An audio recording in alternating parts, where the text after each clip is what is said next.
Hello, welcome to Astrology Study Group, and we are going to look at Venus probably for a couple of times, but it's easy to go look up, just go look up planets, go look up the sign, go look with the house, blah, blah. But sometimes I don't know, I find for me it doesn't stick. I need a little bit more substance to then kind of dress up. So I want to look at Venus in just a little bit different way today, and I'll get into these 9 that I found for now in just a second. But I just want you to think of the symbol, and I should have put it up but I didn't. But it's the circle and then a cross below it. So if you think about it, in astrological symbolism, that circle is completion. It's the sun. You put a dot in the middle of it. It's that radiant force. And then you see in different symbolized, there's the half circle, one way or the other. You get the moon, one way or the other. You have the different ways that those symbols are, in Saturn versus Jupiter. It's like the same sign but upside down. So we have different movements of these, and if we understand the different parameters, how those are, they we get a little bit more esoteric meaning behind the symbols. And I think we did a video on that earlier, but we'll probably do some more because it's fascinating. I could do so many more. I could listen to so much about this because it's just fascinating. So we have the circle, we have the 2 half circles, we have the cross. So we're basically different manifestations of that. And some of the symbols have been bastardized a little bit, to make it easier for our modern ways of writing and everything. It's like Mars, it is in Sagittarius, there's not really arrows on the end, or that there's like, Mars, it should be like Venus, but turned where that cross is facing, like if you're looking at a face of a clock, it'd be like 2 o'clock, kind of, I'm sorry. Yeah, like, yeah, right about 2 o'clock. That'd be about right. So anyway, we'll get into that some other time, but just to wet your whistle a little bit, Venus has got the circle of spirit, that spirit, that's the essence of everything, and then it's over the cross of matter. Think about that a second. So that's what, that circle of spirit, that blessing, that higher force that impregnates everything, is over the cross of matter. How nice. Maybe that's why it's a benefic, you know? And then if you think about Jupiter, it's kind of similar. It's got the half circle, with well, anyway, it's got a half circle, and then it's connected to the cross. We'll get into these another time. But if you look at it, you'll see that. So that circle is above the cross there too. It's a half circle above it. Another benefic. So this kind of it tips you off a little bit into what we're dealing with. So Venus, we want to look at it. It's it's the place in your chart where it's what you like. It's your pleasures. It's what gives you a good feeling. It's what you want to pursue. It's our interests. It's our money. It's our relationships.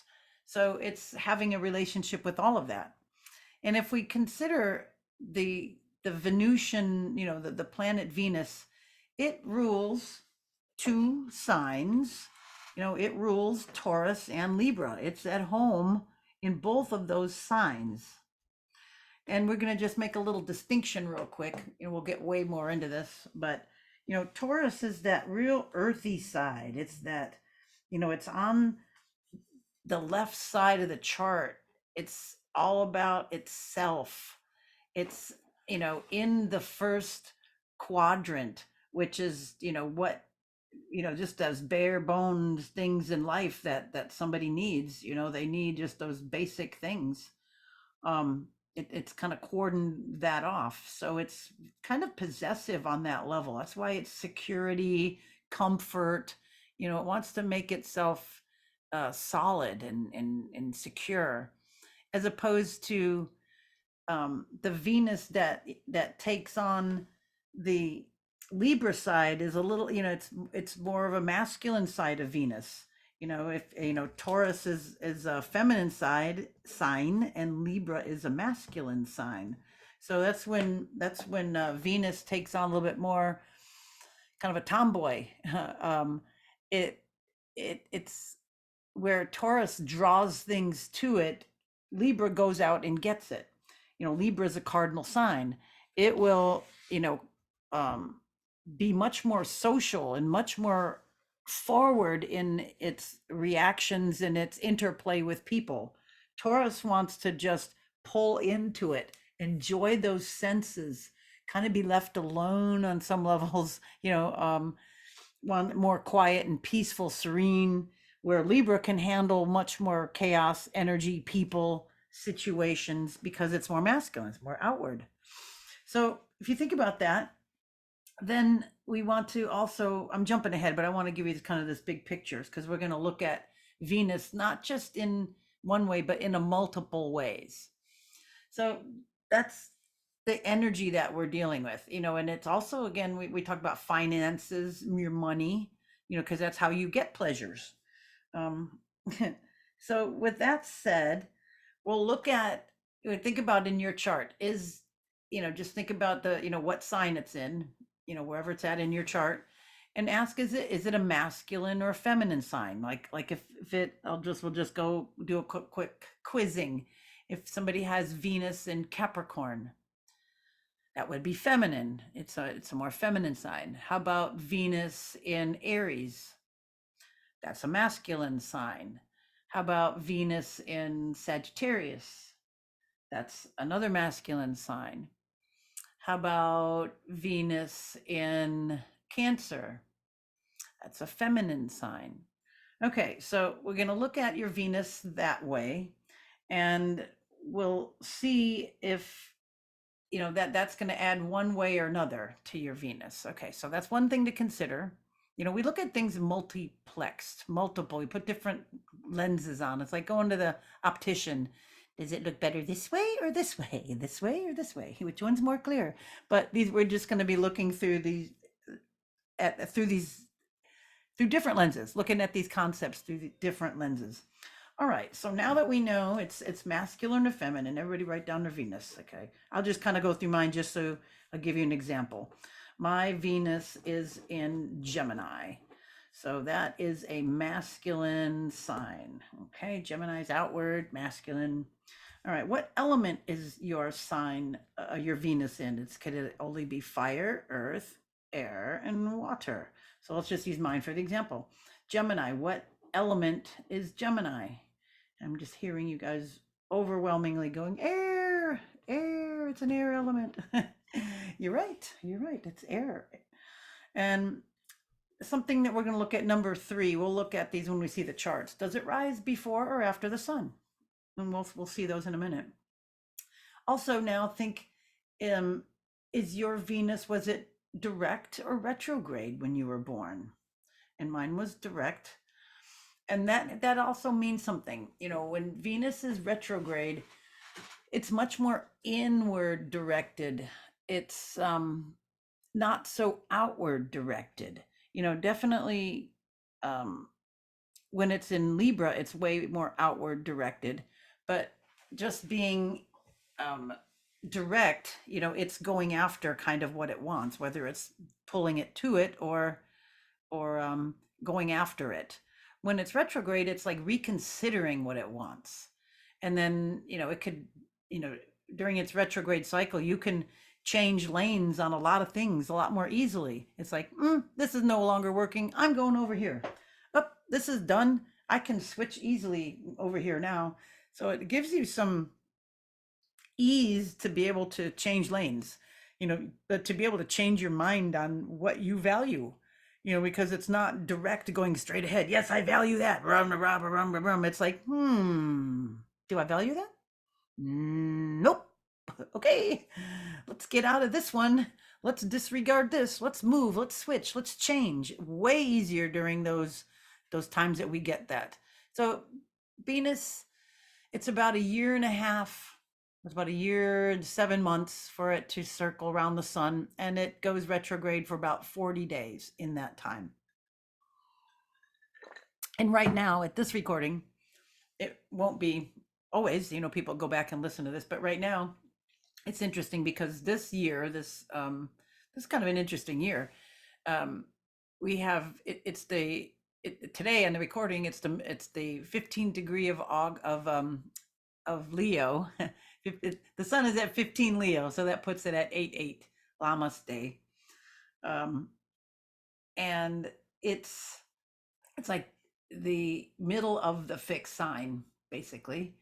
Things kind of can get rough at that degree because it's so hot, right? It's such a heated up spot. It's in the middle of a fixed sign. And then this is the fixed fire. So, um, gosh, I can go so many different places with that. But let me stay on point. So, being in the middle of that sign, it's really embodied that. And then Venus is now in Leo as well. The sun is in Leo, Venus is in Leo, and Venus is retrograde. And we are in, well, Venus is also right conjunct the sun. It's just real close. We'll see in the transits, but they call it Cazimi, Cazimi, kind of in the heart of the sun. It's like within, I guess it's like 17 degrees either side of the sun, but now it's like right there. Boom, we'll see it. And it's blurted out by the sun. The sun is so bright, you can't see it. So anyway, it is in its retrograde phase, and it's also the time of year where we call the Lion's Gate, where our sun lines up with Sirius, and the Orion's belt also lines up perfectly over all the pyramids.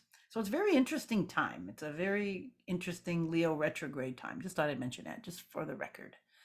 So, we also want to know, again, is it direct or retrograde when you were born? So if it's retrograde, you're more, I would say you're more picky, discriminative, um, maybe second guess what you want more than just going right after it.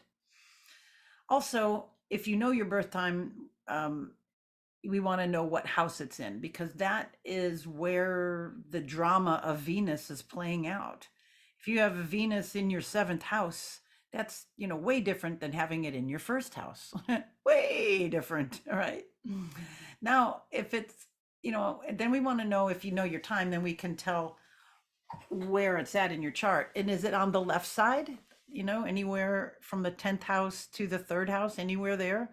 Because if it is, it's more self-oriented rather than others. A little bit more of a selfish Venus. Or is it on the right side of the chart where it's really entangled with others, maybe too much so? And then is it above or below the horizon? If it's above, it's, your Venus, that part of you wants to be seen or heard or make some noise, or, you are way more public with your love, possessions, things, whatever. Or is it below the chart? Are you more private about what you like, how you like it? Is it more, yeah, basically, or private. And then the rulership, we're going to consider some of these. Is it in its own sign? Is it in Taurus, or is it in Libra? Or also, is it in those houses? Is it in the second house, or is it in the seventh house? That could strengthen that as well. And then if its ruler is Taurus, its detriment is the opposite. So opposite of Taurus would be Scorpio, and then opposite of Libra is in Aries. So Venus loves to be, in its home sign of Taurus or Libra. And if you put it in Scorpio or Aries, it's not quite as happy. It's like in Taurus, it's like, oh, pleasure and senses and sensual and the best coffee and oh, my wine, and it's got chocolate, and oh, I got my nice fur couch and my butler and my possessions, and that's all Taurus. In Scorpio, it's a bit under the microscope. It's a bit like, well, why do you want that? Tell me your secrets. It's like, oh, it's a bit more uncomfortable. And then in Libra, it's that other people oriented point of view versus the me oriented point of view of Aries. That's more Mars. But if Venus is there, that's kind of like, wow, that's, either very headstrong, very initiatory. It's more crass, not as eloquent as Venus likes to be. And then it's exalted in Pisces. So when it's not in its home of Taurus or Libra, it loves to be in Pisces. It can just space out and fuzz out and just be, it's like floating on a raft and a warm something that's protected, just like don't have to tend to anything. This is nice. And then if it's in its fall, it's feeling really uncomfortable in Virgo. It's just nitpicky and fault finding and so busy. It doesn't want to be that way. It wants to be relaxed, like, Aphrodite. It wants to be fed bonbons. So look at if any of these are the factor, or if it's in any of those houses. If it's in, like, what if it's in Taurus, it's where it rules, but it's in the first house of Aries. So it kind of tweaks it a little bit. Like, it could be good, it could need it, depends on the rest of the chart. But it just would make it maybe, if they're the slightly negative ones, like the Virgo or Scorpio Aries, it's just not as comfortable. It has to, it has to clean up or wear dress differently. It can't wear the low cut, sweater. It's got to wear the work boots and the work attire, so like, so something like that. And then we want to look at aspects to other planets. Is it, all this nicey stuff and then it's got some bad aspects? Or is it all this crappy, is it in all this crappy stuff, but it's well positioned? Or any combination of that. So there's so much to all of our sides that we can look at something and we can go get some information. Yeah, you got, you got Venus in Gemini and it's like in the 11th house. Okay, so what? We get that a little bit, but we don't, are we really grasping it? What house is it in? How is it expressing? And on and on. So with that, let me entertain you. Let me get a new share when I get, yeah, let's look at her. Well, let's look at Princess Diana. First chart we'll see today. And Sandringham, England. Wow. Okay. July 1st. So she's got a Cancer sun. July 1st, it's in her 7th house. Woo. And then she's got Mercury in Cancer as well. So nice. She's just a nice person. Wow. All right. So I want to look at the Venus. Let's look at her Venus.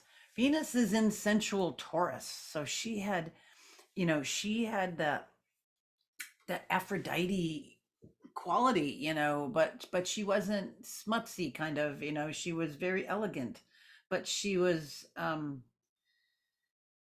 sensual and kind of revered, looked up to people, she was nice, earthy, had that quality. But let's look at it. Okay, so her Venus, let's just go through this, is in a feminine sign. Okay, so she's got feminine Venus. Now and for her, it's in the earth sign. We said that. Okay, so it's in its own too. We'll get there. Now let's look at, is it rising before or after her sun? Okay, so if her sun is in Cancer, which we see it is, if it were, let's see, how can I say it? It's going to rise before the sun because it's in a sign before the sun. Now imagine if this is just going around and around. Okay, imagine like if this is just one of her days, and we're gonna let Venus go now. It's just pretend it's progressing. I can't move this chart. This is a solid one, but we just imagine if now Venus were going around, it's setting, like right, this is the day she was born. Okay, so she was born, bloop, and we could see it was near the sunset. See, it's 7:45 p.m. The sun is in the 7th house, about ready to set. Right, Venus already set because it was in the sign, actually 2 signs ahead of the sun.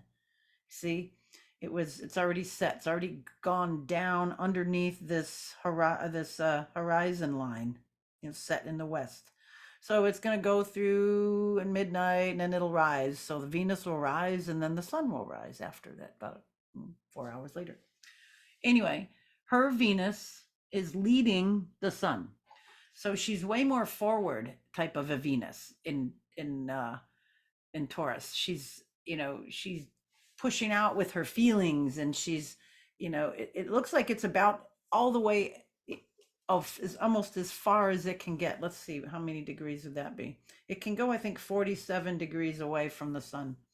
So let's see, we have 9. See, she's at 9. So to get to the next sign, we would need 21. Let's see, right? Let's see. 9, 10, go back. 36.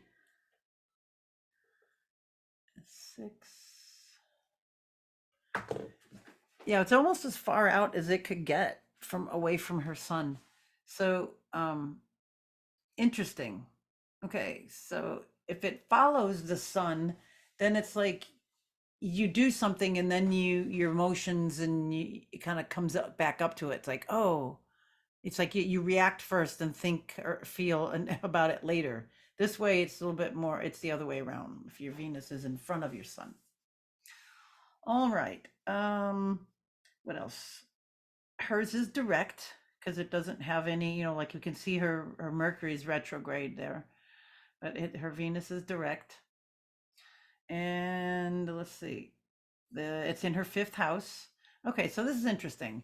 It's in the 5th house of creations. This is like because she was born so far north, this is a small house. Look at that. Interesting, even though she had children.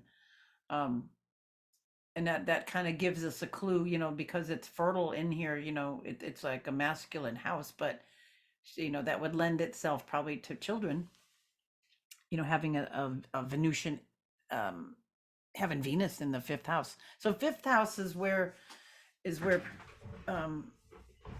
your creative house. It's where you want to share your creations. It's like a really nice place of bringing what you want to the world. So it's actually squaring that house by sign or by area. So it's sort of like it doesn't really want to be so much in the limelight as it wants to just be home eating bonbons. But anyway, it's below the horizon, so she would rather not be so much on stage. And it was on the right side of her chart, which is like more for others, so she would rather be caring and dealing with maybe people behind the scenes, maybe going and meeting people, maybe going, doing humanitarian work and not being thrust out into the limelight. Did not like that.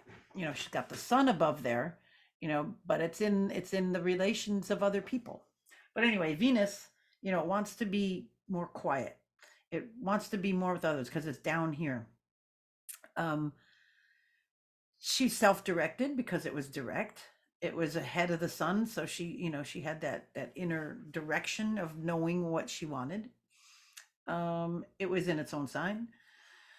Bottom of chart, rulership. Okay, it's in its own sign. We said that. And aspects. Let's see. It's making. I don't see any big aspects. See, 24 degrees. Let's see. It's over here to Uranus. It's squaring her Uranus.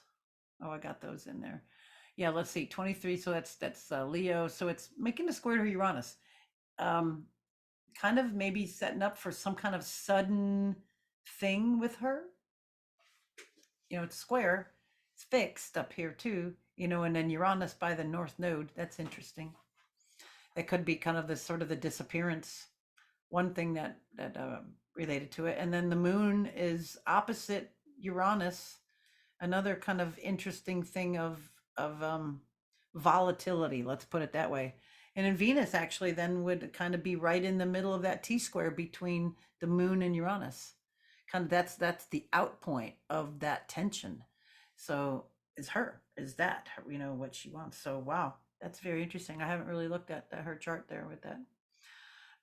It's getting a trine, a separating trine from Saturn. I mean, it'd be nicer just to have Saturn out of the picture, but at least it's kind of a trine. But there's it's like just any kind of contact, Venus and Saturn She was when married, wasn't he a lot older? Um, that's kind of Venus, Saturn. Okay, so there's some Venus aspects there. And then we also have the nodes, the squaring the nodes too. Yeah. All right. So there's one. I was trying to find some sort of earthy people. Let's look at Valerie Bertinelli. We've looked at her a couple times. Um, but she's got the Taurus sun, so she's got that Venusian quality. She's into food. She was into singing. She's been really steady with that kind of stuff in her life. It seems like, but then she's got her Venus in Aries, so you got that nice earthy quality. But then all of a sudden, and then look, it's in the same house as Diana's. It's in the fifth house, so they're gonna react the same way. They're um, kind of rule from behind, maybe having that, since Venus is there in a different sign, it's going to just act differently through the means of that house. So this is kind of like maybe her own thing. She went, she had her early career, um, and then she got into doing, having the son of Eddie Van Halen, and then she got into her own cooking career, after that. So there's a lot of, got the moon, Mercury, Venus, all there in Thorworth, cardinal sign Aries. But nonetheless, Venus is there, and it's a Leo house, so it's like she's kind of a firecracker, not afraid to get up and do something. So there's like, Venus in this area is not afraid to go ask somebody out on a date. Girl or guy, hey, do you want to go with something or another? Where, if it was in Pisces, it'd wait forever to somebody to ask it, ask them, whatever. So yeah, this is a much more aggressive placement here. Um, it's in a masculine sign. It's in a fire sign. It's in the bottom hemisphere. It's like, well, she doesn't maybe, you know, um, maybe doesn't mind not being totally how would I say it? It kind of puts her in a nice place. Put it that way. Let's look at in the sun. It is ahead of the sun. Yep, we saw that. It's direct. We already said fifth house, right side of the chart, bottom. It's in the detriment aspects. 17 degrees. Wait, what she got? It's squaring Saturn. Look at there. Squaring Saturn. So there's some love life issues. I can't imagine what it'd be like being married to a rock star. But it's trining over to Uranus. Oh, that's kind of like upsetting too. So yeah, there's some different stuff there. All right, I don't want to trip too far on it, but I just want to look at these. Let's go look at one or two more. Julia Child, picked her because she, was such a foodie. I was trying to find some sensual people. I don't know. I grabbed a couple, one newer, one older, but I don't know if you call them that. I have to maybe go think about that. Some people that wanted couldn't find birthdays for birth times. Nonetheless, I digress. So here's Julia Child, a Leo sun in the fourth house of Cancer, and then has her Mercury and Venus both in Virgo. Oh wow! So she's going to organize food for the world. Wow. Okay, so it is Venus. Oh God, Venus in Virgo. Uh-huh. Well, it's a feminine sign. That's good. It's an earth sign. Okay, so it's got some little parallels there. Okay, it's an earth sign. Um, this would be behind her sun, right? See, because you can see as the sun as everything is clicking up toward the eastern horizon right here. See, right now in her chart, she was born, Saturn just rose over the horizon. So she's born later at night here, 11:30. So anyway, the sun is ahead of it, so she's going to feel secondly. She's going to lead, she's going to do it and then think about it or feel it like after of that. Direct. Okay, hers is direct. I haven't found anybody that retrograde yet. This was the fourth house, which we said, which is it's the house of food and nummies and comfort and all of that. But interesting, her Leo sun is there too. Both of those given a big, emphasis in that area. Okay, it's on the bottom of the chart. Interesting though that it's on the bottom of the chart. You know how she was so well known, but we got a Leo. So Leos can shine anywhere, it doesn't matter. So that's that. Interesting though. Um, and then it's on the right hand side, so it's just now starting in the other's side. And how about aspects? 23, so we got semi-sextile there, anything 20s. Boy, not a lot. Nothing really is big, loud. Kind of far away from Pluto, so it's slightly unaspected. Interesting. I guess this would be another semi-sextile. It's not that far away. No, just this is the kind of Pluto's the closest. Well, Neptune, it's just, but that's still semi-sextile. Isn't this so interesting? All right. Let's look at Raquel Welch. I thought she was an older actress. I thought she was kind of earthy, sexy. And interesting here with her, we've got the sun,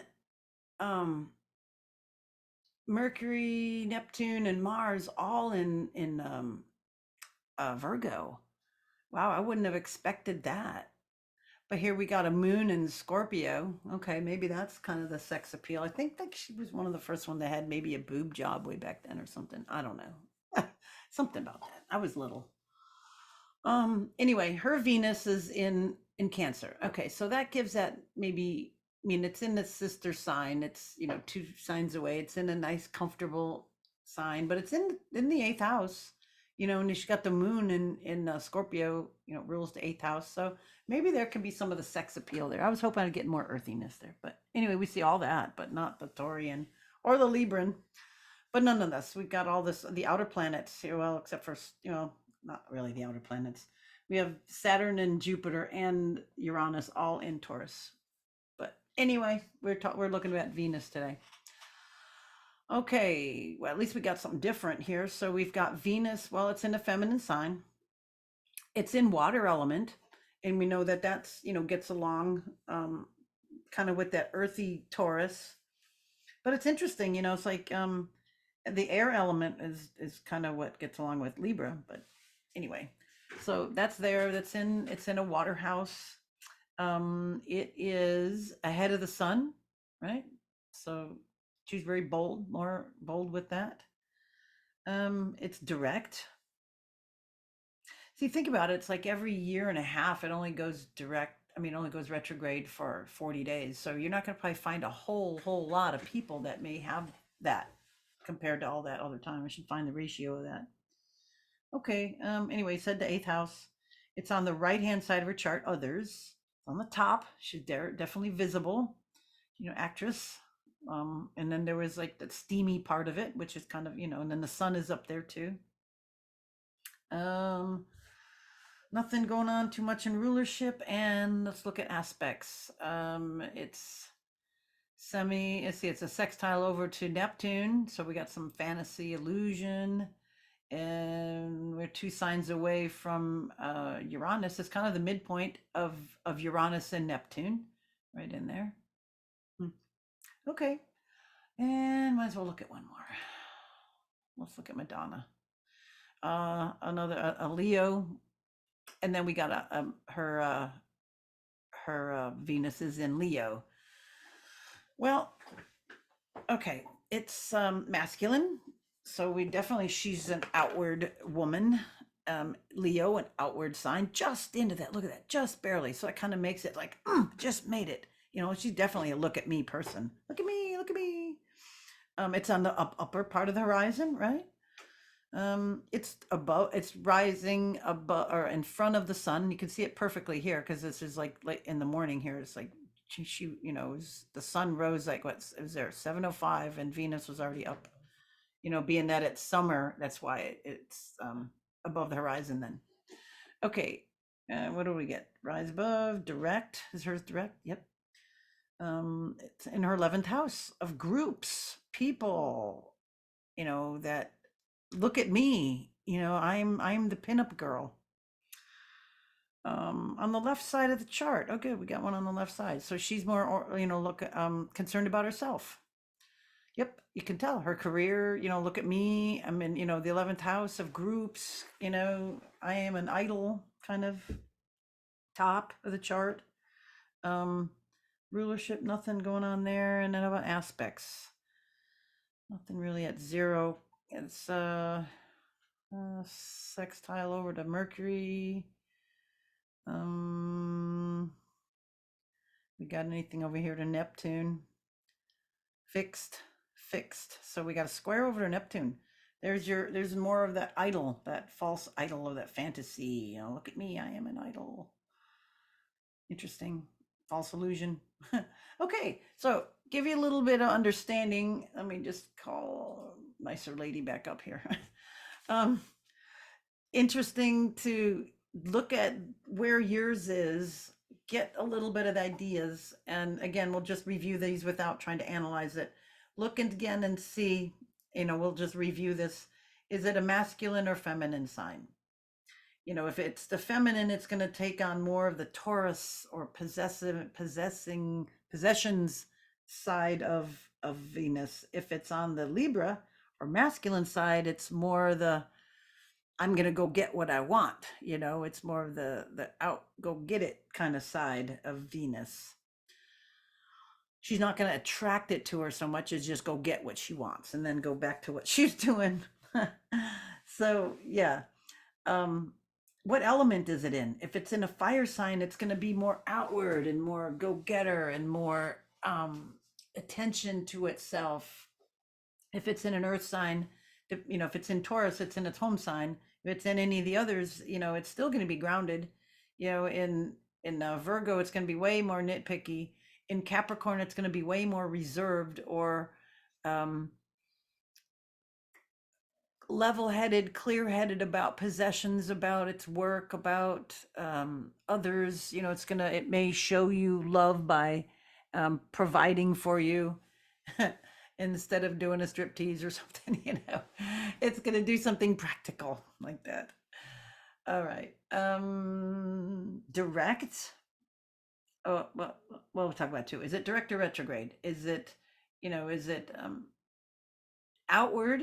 And we didn't see any retrograde, something examining and turning that back on themselves, maybe having to develop more self-love, self-confidence, puff themselves up rather than being, outward. It'd be funny to see a Leo retrograde Venus, that would be a very dichotomy. That person might have some interesting things to work on. This is what makes us unique, because we sometimes get these push-pull things. It's got this one, we're giving you the Leo there, but we're gonna make it retrograde. Oh, and it's gonna be behind the sun. Okay, and above above the horizon, make it a little harder for you. It's like, oh man. Okay, so rising before or after the sun is a good thing to notice, because that's just, is it the bringer of light, or is it, catching up with the light? And then rulership, is it in its home place? Is it in Taurus or Libra, or is it in the second or seventh house? Diana has it in the seventh house, which is, it's in where Libra would be. So it kind of emphasized the fair-mindedness too that she had, as well as the Mercury there. Yeah. Left, right. If it's on the left side, it's more to do with you, yourself. It's on the right side, it's more to do with others. Is it in the top? Do you need to be seen? Do you need to be expressive? Do you need to be outward with your the way you possess, manage, have, or do you want to be more hidden about all of that? Mm-hmm. Did I miss any of them? I'm not sure. And then the aspects, of course. You kind of look at all that. Gives you a little bit of flavor. Then we can go in and go, deeper about being in that sign and in that house. But if you do it this way, it kind of explains it as it is. I mean, you get the energy of it, which is way better than having to go look that up in a book. Yeah. All right. That being said, I think we're done with that today. And thank you for listening. All right. And I'm going to turn this over here. All right. Bye Yep, for that now. was so cool. Hold on a minute. Let me get that. Stop.